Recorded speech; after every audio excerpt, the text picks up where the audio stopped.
Hello everyone, कैसे हो आप सब लोग। आई होप आप सब लोग सही होगे। तो चलो बात करते हैं। कल हमने जो बात की थी या टॉपिक समझा था वो था जीन पियाजे के कॉन्सेप्ट के बारे में। आज हम जीन पियाजे के स्टेजेस के बारे में बात करते हैं।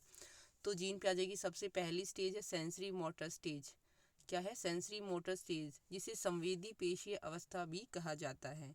क्या कहा जाता है? संवेदी पेशीय अवस्था भी कहा जाता है। देखिएगा, सबसे मोटा क्वेश्चन आता है कि सेंसरी मोटर स्टेज कौन सी एज की होती है। वो 0 से लेके 2 वर्ष तक की होती है। इसे गत्यात्मक अवस्था या इंद्रिय गमन अवस्था भी कहा जाता है। गत्यात्मक, इंद्रिय गमन या संवेदी पेशी अवस्था भी कहा जाता है। वो क्यों कहा जाता है? देखिएगा, क्योंकि इसमें बच्चा इंद्रियों के साथ गमन करता है, अपनी सेंसेस के साथ ही गमन करता है। आँख, नाक, कान, जीभ, इन सबको ही अपना टीचर बना के काम करना सीखना शुरू करता है। कॉन्सेप्ट बिल्डिंग करता है, स्कीमा बनाता है। तो देखिएगा, इसके अंदर सबसे पहला कॉन्सेप्ट क्या है? 0 से 2 सेंसरी मोटर स्टेज। 0 से 2 गत्यात्मक अवस्था, डायनामिक अवस्था, इंद्रिय गमन अवस्था, संवेदी पेशीय अवस्था भी कहा जाता है। फिर बात आती है इस पर डिफर्ड इमिटेशन या विलंबित अनुकरण। विलंबित या डिफर्ड अनुकरण का मतलब देखिएगा, जब हम कोई क्रिया को दोहराते हैं। मान लिया मेरे किसी बड़े ने कोई काम किया है, बच्चा उसको रिपीट कर रहा है। वो उसको उसी टाइम पे अनुकरण कर नहीं कर रहा, वो उसी टाइम पे रिपीट नहीं कर रहा है। कुछ टाइम, कुछ दिन, कुछ घंटों के बाद रिपीट कर रहा है। टाइप आज किसी बच्चे ने मम्मा को बेलन से रोटियां बनाते हुए देखा। फिर उस दिन उसने उसी टाइम उसको नहीं देखा। जब नेक्स्ट टाइम उसके सामने वो बेलन दिखाई दिया तो उसने क्या किया, उस बेलन से रोटियां बनानी शुरू कर दी। तो ये होता है डिफर्ड अनुकरण, मतलब कि जो अभी सीखा है उसे नेक्स्ट सिचुएशन में वो अप्लाई करता है। गोल डायरेक्टेड बिहेवियर होता है। बिल्कुल गोल बच्चे, ये नहीं उनका गोल इधर उधर भटक जाएगा, नहीं। जो उन्होंने सोच रखा है, जो उनके दिमाग में होता है, वो सारी एक्टिविटीज उन्हीं को लीड करते हुए चलते हैं। सिर्फ वही काम करना है, फोकस बहुत होते हैं अपने काम पे। ऑब्जेक्ट प्रेमेसी। ऑब्जेक्ट प्रेमेसी बहुत ही इम्पोर्टेंट, बहुत बहुत ज़्यादा इम्पोर्टेंट कॉन्सेप्ट है, जो फर्स्ट स्टेज में ही आता है और फर्स्ट स्टेज में ही नहीं आता।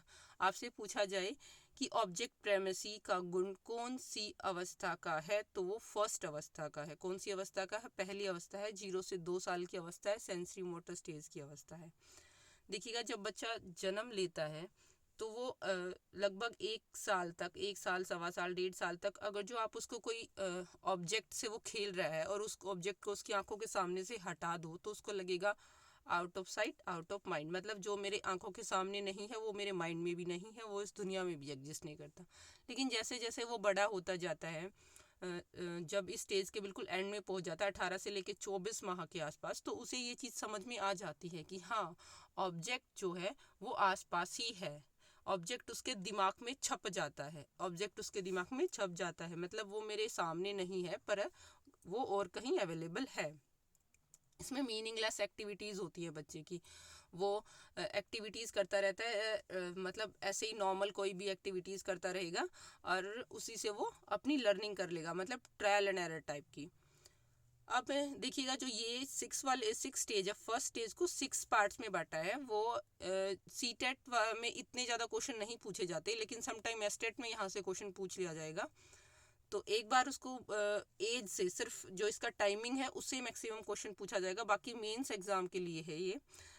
तो मुझे लगा कि बहुत छोटा सा पार्ट है, एक बार बता दूं। एक क्वेश्चन गलत नहीं होना चाहिए। थोड़ी ज़्यादा नॉलेज चली जाए कोई दिक्कत नहीं है, पर थोड़ी कम नहीं जानी चाहिए। से रिफ्लेक्टिव एक्टिविटीज़, मतलब 30 दिन की अवस्था जिसे बोलते हैं, 1 माह की अवस्था। इसमें बच्चा हर एक चीज़ को सकिंग के, जब 30 दिन का बच्चा होता है तो वो हर एक चीज़ को मुंह में डालता है। 0 से 4 माह प्राइमरी सर्कुलर रिएक्शंस होते हैं। इसे प्राइमरी इसलिए कहा जाता है क्योंकि वो मेन जैसे हाथ पैर, इन मेन चीज़ों के साथ दोहराता है। मतलब किसी इंसान को देख के हंसना, मम्मा को देख के हंसना, बैठना, जो चीज़ उसे पसंद होती है वो उसे कंटिन्यू करता रहता है। सेकेंडरी सर्कुलर रिएक्शंस 8 माह की होती है, सॉरी, वस्तुओं को लटना पलटना शुरू कर देता है। अब देखिएगा, यहाँ से क्वेश्चन आया तो क्या आएगा कि बच्चा सिर्फ सकिंग किस एज में करता है, तो वो 30 दिन या 1 माह का बच्चा। नेक्स्ट क्वेश्चन आ जाता है, इसके अंदर डायरेक्ट क्वेश्चन पूछ लिया जाएगा कि प्राइमरी सर्कुलर रिएक्शंस कौन सा होता है। तो इसको प्रमुख सर्कुलर रिएक्शंस बोला जाता है, या गौण, क्योंकि इसके अंदर क्या होता है, मुख्य क्रियाओं को दोहराया जाता है। तो मुख्य क्रिया इसके अंदर लाइन में दे देंगे और फिर पूछेंगे वो कौन सी एज है, तो वो 0 से 4 माह की एज है। 4 से 8 महीने का बच्चा चीज़ों को उलटना पलटना शुरू कर देता है। 8 से 12 माह का बच्चा अनुकरण, देखिएगा इसमें क्वेश्चन अगर जो पूछे तो वो यहाँ से अनुकरण और स्कीमा से पूछ सकता है। अनुकरण और स्कीमा कौन सी एज में आता है? 4 से 18 माह की एज में आता है। फिर होता है ट्रेड की सर्कुलर रिएक्शन। ये 12 से 18 माह का बच्चा, मंथ का बच्चा, प्रयत्न एवं त्रुटि, ट्रायल एंड एरर, जिज्ञासा, क्यूरियोसिटी, अभिप्रेरणा, मोटिव, ये सब चीज़ें उसके अंदर आ जाती है लगभग 1.5 साल के बच्चे में। 18 से 24 माह का बच्चा, बिल्कुल एंड का बच्चा, फर्स्ट स्टेज के बिल्कुल एंड में बच्चे के अंदर वस्तु स्थायित्व आ जाता है। मतलब उसे पता चल जाता है कि वस्तु है अवेलेबल यहाँ पे। मतलब जब उसके दिमाग में वस्तु का जो छाप है वो बन जाती है तो उसे वस्तु स्थायित्व कहा जाता है। इस वस्तु स्थायित्व को एक बार और बता देती हूँ। हाँ, हमारा जो बेसिक सा एग्जाम्पल होता है जो हमारे पेरेंट्स ने अप्लाई किया है।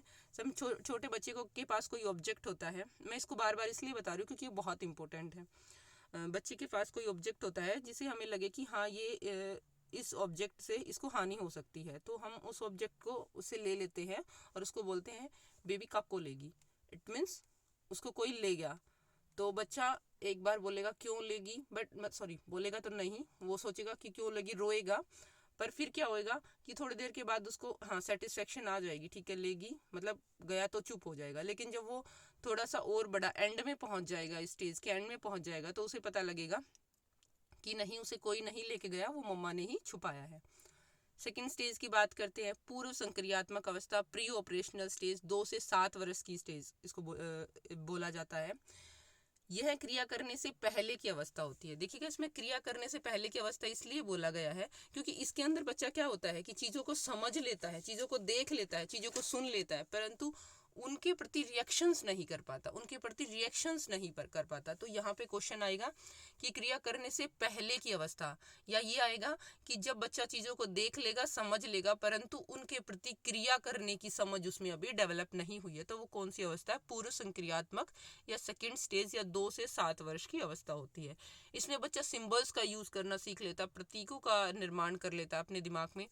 टाइप छोटे बच्चे को पता होता है कि तितली कैसी होती है, उसके माइंड में तितली का कॉन्सेप्ट होता है। वो जब मार्केट में वो जब तितली वाले पंख दिखाई देंगे तो वो उसको बोलेगा मम्मा तितली। ऐसे ही मतलब कोई ऐड उसे दिखाई देगी तो वो बोलेगा कि मम्मा ये लाइक उसके, मतलब उसके दिमाग में चीज़ों के सिंबल्स बनने शुरू हो जाएंगे। लाइक बोला कि साइकिल दिला दो तो उसको पता है साइकिल कैसे होती है। जैसे हमारे माइंड में कोई भी वर्ड बोलते हैं तो उसका सिंबल आ जाता है, तो इस एज में बच्चे के दिमाग में सिंबल्स आ जाते हैं, वो सिंबल्स का यूज़ करना सीख जाता है। नेक्स्ट, अभी यहाँ तक था जो उसको आता है, लेकिन अब बात आती है कि उसे नहीं आता है। और ये सारी चीज़ों से क्वेश्चन मैक्सिमम पूछे जाएंगे। जीववाद, अहम केंद्रिता, पलटावली मुद्रा संप्रत्यय, इन सारी चीज़ों से मैक्सिमम सेकंड स्टेज के अंदर क्वेश्चन पूछे जाते हैं। जीववाद क्या होता है? जीववाद के अंदर क्या होता है कि बच्चा सजीव और निर्जीव में अंतर नहीं कर पाता, उसे नहीं पता होता कि क्या सजीव है क्या निर्जीव है। इसका एक सबसे अच्छा एग्जाम्पल, छोटा बच्चा गिर जाता है और वो रोने लगता है तो फटाक से हमें बढ़ा जाता है, बढ़ जाने के बाद या मम्मा उसके पास जाती है, अच्छा मेरे बच्चे को चोट लगाई, तो वो उसको फटाक से दीवार के मारती है और मारने के बाद बोलती है अच्छा आगे से फिर मारेगा, फिर उसको मारते हैं, तो बच्चा चुप हो जाता है कि हाँ इसने मेरे को चोट लगाई तो मम्मा ने इसको मार दिया। तो ये सब जो कॉन्सेप्ट है ये जीववाद का, मतलब उसे नहीं पता होता कौन सी लिविंग थिंग है कौन सी नॉन लिविंग थिंग है। उसे सब चीज़ें सेम लगती है, लिविंग थिंग ही लगती है। उसे लगेगा कि हाँ दीवार, दरवाज़ा या कोई भी ऑब्जेक्ट उसको चोट लगा सकता है। उसका ये नहीं है कि मैं तेज चला या मैं गिरा इसलिए मुझे चोट लगी, नहीं, उस चीज़ ने उसको चोट लगाई, उस ऑब्जेक्ट ने उसको चोट लगाई है। क्यों? क्योंकि वो उसको भी सजीव ही समझता है। ईगो सेंट्रिक होता है वो, इस एज में बच्चा अहम केंद्रितवादी होता है। उसको लगता है जो मुझे पसंद है वो सबको पसंद है, उसको लगेगा सारी दुनिया मेरे इर्द गिर्द ही घूम रही है। कई बार जब बच्चे, इसका एक एग्जांपल ये होता है, बच्चा ट्रेन में बैठा होता है और उसके साथ से जो पेड़ हमें बहुत जल्दी भागते हुए दिखाई देते हैं या चांद सूरज हमें हमारे साथ चलता हुआ दिखाई देता है, तो ये सब चीज़ें क्या होती है, बच्चे को ये लगेगा ये सब मेरा पीछा कर रही है, ये सब मेरे साथ चल रहे हैं। तो ये क्या होता है, बच्चा ईगो सेंट्रिक होता है यहाँ पे। उसे ये लगता है कि ये गुड़िया, इसका एक एग्जाम्पल आया था एस्टेट में, टीजीटी में, कि एक लड़की को गुड़िया एक लड़की बोलती है कि मुझे ये मेरी गुड़िया है और ये रीमा को इसलिए पसंद है क्योंकि ये मेरी गुड़िया है, मतलब वो सबको पसंद है, वो उसको लेना चाह रही है। तो वो क्या है, कौन सी स्टेज है या कौन सा गुण है, वो ईगो सेंटरिंग का गुण है, मतलब कि अहम केंद्रितवाद का गुण है। सेकंड फिर आ जाता है अपल्टावली या इनरिवर्सिबिलिटी, सॉरी मैंने इसको यहाँ पे इनरिवर्सिबिलिटी लिख दिया, इनरिवर्सिबिलिटी नहीं होती है। यहाँ पे बच्चा क्या होता है कि उसे डायरेक्ट बोलोगे कि हमारे देश की राजधानी दिल्ली है तो वो उसको याद कर लेगा, हाँ हमारे देश की राजधानी नई दिल्ली है। लेकिन उसे इसको उल्टा करके बोलना पड़े कि नई दिल्ली कहाँ की राजधानी है, तो वो उसको नहीं बता पाएगा। 4+6 10 होते हैं, वो ये बता देगा, लेकिन 6+4 10 होंगे, वो ये नहीं बता पाएगा। देखिएगा ये सारे कॉन्सेप्ट जो हैं ये प्याजे ने अपने बच्चों पे किए हैं। किसने किए हैं? प्याजे ने अपने बच्चों पे किए हैं। आज के बच्चों के साथ इनको कंपैरिजन ना कीजिएगा क्योंकि वो बहुत फॉरवर्ड हो चुके हैं। यहाँ से बात आती है मुद्रा संपर्तय, दूरी, भार, ऊंचाई की योग्यता नहीं होती इस एज में। मुद्रा संपर्तय से मतलब क्या होता है, मनी के कॉन्सेप्ट से मतलब क्या होता है कि बच्चे को लगता है कि जो कॉइन होते हैं वो ज़्यादा इंपॉर्टेंट होते हैं बजाय कि जो कागज का पैसा होता है उसके। उसे लगेगा कि अगर जो पैसे दो उसको, जो 2 या 3 कॉइन दो, उसे लगेगा हाँ बहुत सारे पैसे हैं मेरे पास। पर जो कागज वाला पैसा होता है उसको लगेगा हाँ ये इंपॉर्टेंट है ही नहीं। अकॉर्डिंग टू प्याजे, दूरी, कोई चीज़ कितनी दूर है, उसके अंदर कितना वेट है, कौन सी भारी है, कौन सी हल्की है, कौन सी चीज़ दूर है, कौन सी चीज़ पास है, कौन सी चीज़ ऊंची है, कौन सी चीज़ नीची है, इन सब का कॉन्सेप्ट नहीं आता 2 से 7 साल के बच्चे के अंदर। यहाँ पे ये याद रखना इसलिए इम्पोर्टेंट है क्योंकि हम लोग अपनी जनरल साइंस लगाते हैं और जो आज के टाइम के बच्चे हैं उन सब के अंदर ये सारे गुण अच्छे से आ जाते हैं। पर जीन प्याजे के टाइम के जो बच्चे थे उसमें ये सब चीज़ें नहीं आई थी। तो इसलिए सिर्फ यहाँ पे अपनी सेंस नहीं लगानी, जीन प्याजे के कॉन्सेप्ट को समझना है। तो मुद्रा संपर्तय, दूरी, भार, ऊंचाई को मापने की, देखने की, समझने की योग्यता बच्चे में नहीं होती। केंद्रीकरण या सेंट्रेशन, किसी भी वस्तु का एक ही प्रयोग उसे आता है। इसका मतलब क्या होता है कि उसे लगता है कि मोबाइल सिर्फ क्या होता है, मोबाइल सिर्फ पोएम देखने के ही काम आता है। या उस टाइम पे ये हो सकता है कि मोबाइल ना हो तो कोई और खिलौना हो सकता है, या कोई भी वस्तु हो सकती है ऐसी, कोई भी ऑब्जेक्ट ऐसा हो सकता है जिसके साथ बच्चा खेल रहा है तो उसे लगेगा सिर्फ खेलने के काम आता है, और कोई काम नहीं होता। जैसे मोबाइल के अंदर सिर्फ वीडियो देखी जाती है, मोबाइल के अंदर पढ़ाया नहीं जा सकता, ये बच्चे को नहीं पता होता। सिर्फ एक चीज़ के एक ही प्रयोग पे वो फिक्स होता है, इसे सेंट्रेशन कहा जाता है। अपनी लैंग्वेज के अंदर इसे मेंटल फिक्सेशन भी कहा जाता है, मतलब किसी भी ऑब्जेक्ट का सिर्फ एक ही टाइप से यूज़ करना। संरक्षण या कंजर्वेशन, इसमें बच्चे को यही नहीं पता लगता कि कौन सी चीज, बड़ा बर्तन दे दिया, बहुत ही चौड़े वाला बर्तन दे दिया और एक गहरा लंबा बर्तन दे दिया, उसे लगेगा कि गहरे और लंबे बर्तन के अंदर पानी ज़्यादा है, चौड़े बर्तन के अंदर पानी कम है। उसे ये नहीं पता लगेगा कहाँ पानी ज़्यादा है कहाँ पानी कम है। सीरिएशन, क्रमबद्धता में लगाना उसे नहीं आएगा, छोटा बड़ा ऐसे करके सीक्वेंस में लगाना उसे नहीं आएगा। क्लासिफिकेशन, क्रमबद्धता, वही बोला जाता है इसको, मतलब वर्गीकरण, सॉरी क्लासिफिकेशन वर्गीकरण, उसे इक्वल पार्ट्स में बांटना नहीं आता। देखिएगा मैं एक बार फिर से बता देती हूँ। पूर्व संक्रिया आत्मक अवस्था, प्री ऑपरेशनल स्टेज 2 से लेके 7 वर्ष तक की अवस्था, इसके अंदर ये मोस्ट इम्पोर्टेंट इसलिए है क्योंकि नेक्स्ट वाली स्टेज पूरी तरह से इस पर डिपेंड है। अगर जो ये एक स्टेज आ गई तो नेक्स्ट वाली स्टेज आपको अपने आप आ जाएगी। और फर्स्ट वाली स्टेज में तो बात ही है कि 2 याद करनी है, एक वस्तु स्थायित्व बात याद करनी है, और सेकंड जो मोस्टली पूछा जाता है, रेयर पूछा जाता है इन 6 स्टेजेस से, मोस्टली जो इससे क्वेश्चन पूछा जाता है वो वस्तु स्थायित्व या डिफर्ड इमिटेशन या इंद्रिय गमक, ये नाम जो है हमारे पीआरटी में डायरेक्ट क्वेश्चन पूछा जा सकता है। तो लेकिन ये जो सिर्फ 3 है, गोल डायरेक्टेड, ऑब्जेक्ट प्रेमेसी और डिफर्ड इमिटेशन, इससे क्वेश्चन पूछा जाएगा। लेकिन जो सेकंड वाली स्टेज है इससे भर के क्वेश्चन आते, इसी पे थर्ड वाली स्टेज डिपेंड है पूरी तरह से। सेकंड वाली 2 से 7 साल की अवस्था, पूर्व संक्रियात्मक अवस्था, प्री ऑपरेशनल स्टेज, इसके अंदर सिंबल्स का यूज वो करना सीख जाता है। सिंबल्स का यूज करना, एक ही बात याद रखना, सिंबल्स का यूज करना सीख जाता है। क्रिया करने से पहले की अवस्था तो याद हो ही जाएगी, लेकिन सिंबल्स का यूज करना सीख जाता है। बाकी सारी चीज़ें नहीं में है। उसके अंदर जीवाद, सजीव, निर्जीव, लिविंग, नॉन लिविंग थिंग में उसे अंतर नहीं होता। वो ईगो सेंट्रिक होता है, उसे लगता है कि जो चीज़ मुझे पसंद है वो सारी दुनिया को पसंद है। पलटावली का गुण नहीं आता उसके अंदर। मुद्रा, संपर्क, दूरी, भार, ऊंचाई, इन सब को मापना उसके अंदर इतनी एबिलिटी नहीं होती। केंद्रीकरण, सेंट्रेशन, किसी वस्तु का सिर्फ एक ही यूज़ करना। संरक्षण, कंजर्वेशन, उसे नहीं पता किसमें कम पानी है किसमें ज़्यादा पानी है। क्रमबद्धता, सीरिएशन का नहीं पता। क्लासिफिकेशन, वर्गीकरण का उसे नहीं पता होता यहाँ पर। अब जो ये थर्ड स्टेज आती है, देखिएगा सेकंड स्टेज पढ़ने से थर्ड स्टेज बहुत ईजी हो जाएगी। मूल संक्रियात्मक अवस्था, कंक्रीट ऑपरेशनल स्टेज, 7 से 11 वर्ष की अवस्था।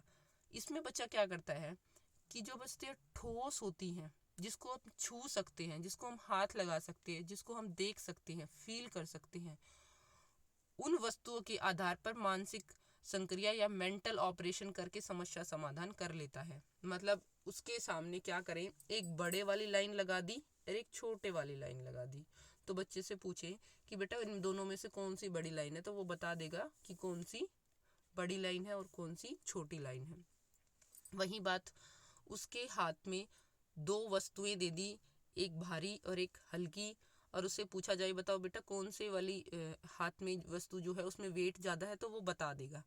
मतलब जो वो ठोस चीज़ें होंगी ना वो उनको बता देगा, परंतु वो जो उसकी आंखों के सामने नहीं होगा, जो उसके कानों को सुनाई नहीं देगा, जिसको वो छू नहीं सकेगा, उन वाली चीज़ों पे वो ऑपरेशन नहीं कर पाएगा। इसके अंदर साफ साफ बोला, परंतु शाब्दिक कथन, मैं उसको बोलूं ए बी से बड़ा है, बी जो है वो सी से बड़ा है, तो बताओ इन सब में सबसे बड़ा कौन सा है, तो वो इनके जवाब नहीं दे पाएगा।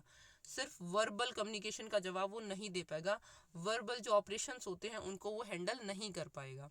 यहाँ पे वो कौन से ऑपरेशंस को हैंडल कर पाएगा, ठोस, मूर्त, कंक्रीट ऑपरेशन ही कर पाएगा। अब बात आती है इस अवस्था में अपलटावली, जीववाद, मुद्रा, भार, संरक्षण, क्रमबद्धता की योग्यता आ जाती है। मतलब ऊपर जो पढ़ा था वो सब इसके अंदर आ जाता है। मैंने ऊपर उसको बहुत अच्छे से इसलिए समझाया है क्योंकि मैक्सिमम क्वेश्चन नहीं से पूछे जाते हैं, क्योंकि हम जब क्वेश्चन अटेम्प्ट करते हैं तो उस नहीं पे हमारा ध्यान नहीं जाता, उस नहीं पे हमारा ध्यान जाना चाहिए। और मैं सबको बोलूँगी प्लीज़ क्वेश्चन को बहुत ही ध्यान से पढ़ना। आप ऐसे मत करना कि मुझे 30 क्वेश्चन अटेम्प्ट करने हैं, आप 29, 28, 27 क्वेश्चन अटेम्प्ट करना और वो 27 के 27 ठीक करना, बजाय कि आप 30 क्वेश्चन अटेम्प्ट करो और उसमें से 20 ही ठीक करो। इस अवस्था में अपलटावली, जीववाद, मुद्रा, भार, संरक्षण, क्रमबद्धता की योग्यता आ जाती है। ओके, अब एक मोस्ट इम्पोर्टेंट इसके अंदर एक और पॉइंट है, आगमन आत्मक, इंडक्टिव, उदाहरणों के साथ गमन करना। ये बहुत इजी है, मतलब एक बहुत इजी ट्रिक के साथ आपको बताती हूँ। ये सिर्फ CDP में नहीं आएगा, ये आपके सब्जेक्ट स्पेसिफिक जो होगा आपका उसके अंदर भी है, हिंदी में, इंग्लिश में, आपकी लैंग्वेज में। ये बहुत नंबर, मतलब हर एक सब्जेक्ट में एक नहीं, मतलब पूरे पेपर के अंदर 2 से या 3 नंबर देगा ये, कहीं ना कहीं से एग्जाम्पल के थ्रू, लाइनर के थ्रू या डायरेक्ट क्वेश्चन पक्का आता है। आगमनात्मक मतलब कि इंडक्टिव मेथड होता है उदाहरणों के साथ गमन करना, एग्जाम्पल्स के साथ करना। देखिएगा यहाँ पे एक चीज़ बताती हूँ, अ मतलब स्वर, अ मतलब उदाहरण, मतलब उ मतलब स्वर, ए उ स्वर होते हैं ना दोनों, मतलब के कौन सा मेथड, इंडक्टिव मेथड, आगमनात्मक मेथड। उदाहरणों के साथ कर्म का, आगमनात्मक, उदाहरणों के साथ गमन करना, ये कौन सा है, इंडक्टिव मेथड है। जब हम बहुत सारी चीज़ों को देख के और उसके बाद एक प्रिंसिपल पर पहुंच जाते हैं। इसके अंदर CCS याद कर लीजिएगा, कंजर्वेशन, क्लासिफिकेशन, सीरिएशन, सारे गुण आ जाते हैं।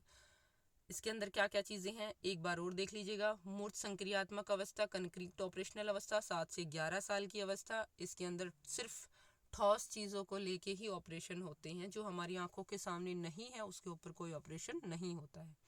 ठीक है, वर्बल कोई भी ऑपरेशन सॉल्व नहीं होएगा।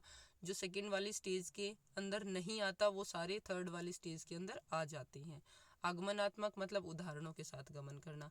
देखिएगा यहाँ पे ये चीज़ भी देख लीजिएगा, जैसे छोटा बच्चा होता है वहाँ पे कोई उन्हें ज्योमेट्री के रूल्स या फिर मतलब ये कोई फॉर्मूलाज नहीं बताए जाते, उसे सिर्फ एग्जाम्पल के थ्रू या ऑब्जेक्ट के थ्रू समझाया जाता है। तो ये क्या होता है, आगमनात्मक विधि।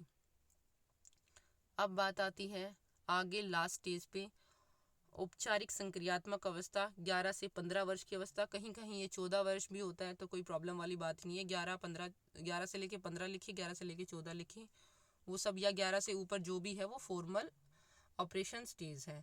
यह संज्ञान की सर्वोच्च अवस्था होती है, मतलब यहाँ पे बच्चे का थिंकिंग लेवल बिल्कुल पूरी तरह से विकसित हो जाता है। वह अमूर्त चीज़ों के ऊपर भी थिंकिंग करना शुरू करता है। एब्स्ट्रैक्ट थिंकिंग मतलब वो वर्बल ऑपरेशन करना भी शुरू कर देता है, जहाँ वो चीज़ों को सिर्फ टच करके बता। अब मैं उसे पूछूं ए बी से बड़ा है, बी सी से बड़ा है, तो बताओ इन सब में सबसे बड़ा कौन है, तो वो यहाँ पे बता देगा। 15 से 11 वर्ष का बच्चा ये ऑपरेशंस अच्छे से हैंडल कर लेगा।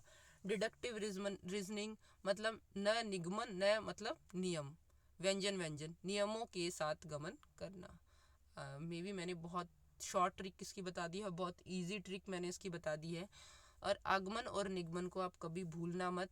और अगर जो फिर भी आपको कहीं ऑब्जेक्शन है तो प्लीज़ आप कमेंट बॉक्स में लेके बता दीजिएगा। इसमें एक स्पेशल वीडियो में बना के आपको समझा दूंगी मैक्सिमम क्वेश्चंस के साथ। डिडक्टिव रीजनिंग, निगमनात्मक नियम या नियमों के साथ गमन करना। यहाँ पे देखिएगा जो 11 से 15 साल का बच्चा होता है, फिर जो हमारी ज्योमेट्री आ जाती है या और सारी चीज़ें, फॉर्मूलाज आ जाते हैं, वो लगाने शुरू कर देता है बच्चा मैथ्स के, तो इसे नियमों के साथ गमन करना सीख जाता है। Hypothetical deductive reasoning, hypothetical deductive reasoning का मतलब होता है काल्पनिक निगमनात्मक चिंतन बच्चे के अंदर आ जाता है।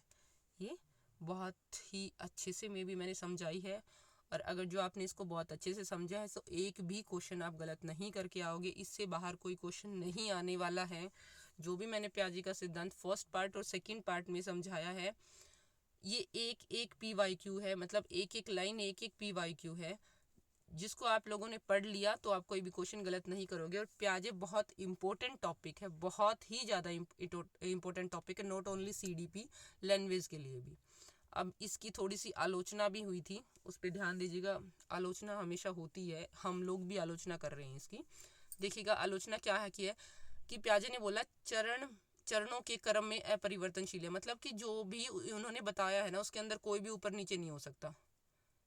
अकॉर्डिंग टू पियाजे ने बोला है कि जिस एज के अंदर जो गुण आएगा सिर्फ वो उसी एज में आएगा, ऐसा नहीं कि वो उससे पहले वाली, मतलब उसे इसका कहने का मतलब उसे एनवायरनमेंट बहुत अच्छा दो तो वो जल्दी नहीं सीख पाएगा जब तक उसका मेंटल परिपक्वता उतनी नहीं होगी। ठीक है, इसने वातावरण के योगदान को पूरी तरह से नकार दिया है। इसने बोला है पहले विकास होता है फिर अधिगम होता है, पहले विकास होता है फिर अधिगम होता है। वाइगोट्स्की पहले अधिगम और फिर विकास पे बात करते हैं। ये वाइगोट्स्की ने इनकी क्या की है, आलोचना की है। देखिएगा आलोचना से कोई खास क्वेश्चन पूछा जाता है नहीं, लेकिन हाँ हायर लेवल में इनकी आलोचना से क्वेश्चन आ जाते हैं और वो क्या होगा, एक स्टेटमेंट के थ्रू आएंगे। तो आपको आलोचना भी बता दी है, आपको स्टेजेस भी बता दी है। आशा करती हूँ कि आप लोगों के समझ में बहुत अच्छे से आ गया होगा जीन पियाजे। और अब आप कोई क्वेश्चन गलत करके आएंगे नहीं। 2 से 3 नंबर हर बच्चे के पक्के होने चाहिए। अगर मेरी वीडियो पसंद आई है तो लाइक शेयर सब्सक्राइब जरूर कीजिएगा और प्लीज़ बेल आइकन को भी हिट कर दीजिएगा ताकि नेक्स्ट वीडियो में आपको नोटिफिकेशन मिल जाए। Thank you, bye bye.